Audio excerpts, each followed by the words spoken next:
मनुष्य एक सामाजिक प्राणी है जो कि लोगों के समूह के बीच में रहता है। इस समूह में कई तरह के रिश्तों को वो निभाता है।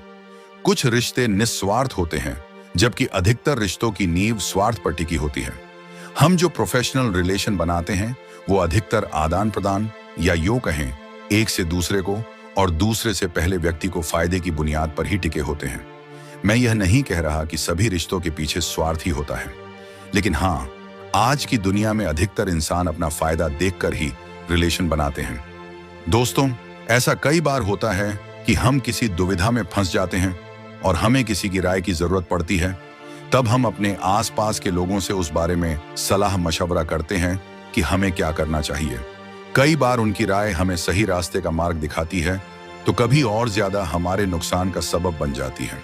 अगर आप माता पिता, भाई बहन, सच्चा दोस्त आदि निस्वार्थ रिश्तों को, जो कि आपको सही राय ही देते हैं, छोड़ दें, तो बाकी अधिकतर समाज के और वर्क प्लेस के लोगों से सलाह लें जरूर, पर अपना विवेक भी बनाए रखें, क्योंकि कई बार ऐसे सलाह देने वालों का स्वार्थ भी उनकी सलाह में छुपा रहता है। इसलिए सुने सबकी, पर माने अपने विवेक और अंतरात्मा की। एक बार एक आदमी अपने छोटे से बालक के साथ एक घने जंगल से जा रहा था। तभी रास्ते में उस बालक को प्यास लगी और उसे पानी पिलाने उसका पिता उसे एक नदी पर ले गया। नदी पर पानी पीते पीते अचानक वो बालक पानी में गिर गया और डूबने से उसके प्राण निकल गए। वो आदमी बड़ा दुखी हुआ और उसने सोचा कि इस घने जंगल में इस बालक की अंतिम क्रिया किस प्रकार करूं। तभी उसका रोना सुनकर एक गिद्ध, सियार और नदी से एक कछुआ वहां आ गए और उस आदमी से सहानुभूति व्यक्त करने लगे। आदमी की परेशानी जानकर सब अपनी अपनी सलाह देने लगे। सियार ने लार टपकाते हुए कहा, ऐसा करो, इस बालक के शरीर को इस जंगल में ही किसी चट्टान के ऊपर छोड़ जाओ, धरती माता इसका उद्धार कर देगी। तभी गिद्ध अपनी खुशी छुपाते हुए बोला, नहीं, धरती पर तो इसको जानवर खा जाएंगे।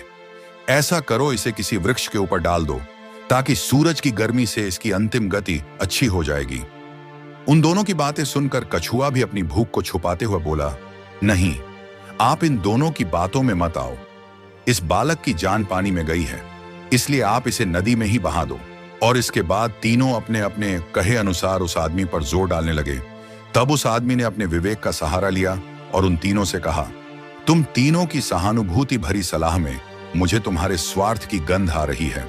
सियार चाहता है कि मैं इस बालक के शरीर को ऐसे ही जमीन पर छोड़ दूं ताकि ये उसे आराम से खा सके, और गिद्ध, तुम किसी पेड़ पर इस बालक के शरीर को इसलिए रखने की सलाह दे रहे हो ताकि इस सियार और कछुआ से बचकर आराम से तुम दावत उड़ा सको, और कछुआ, तुम नदी के अंदर रहते हो इसलिए नदी में अपनी दावत का इंतजाम कर रहे हो।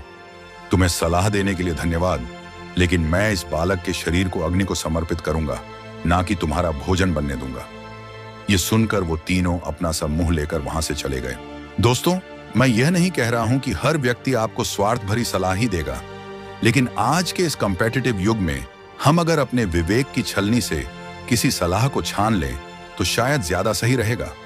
हो सकता है कि आप लोग मेरी बात से पूरी तरह सहमत ना हो, पर कहीं ना कहीं आज के युग में यह भी तो सच है कि मेरे नजदीक रहते हैं कुछ दोस्त ऐसे जो मुझ में ढूंढते हैं गलतियां अपनी।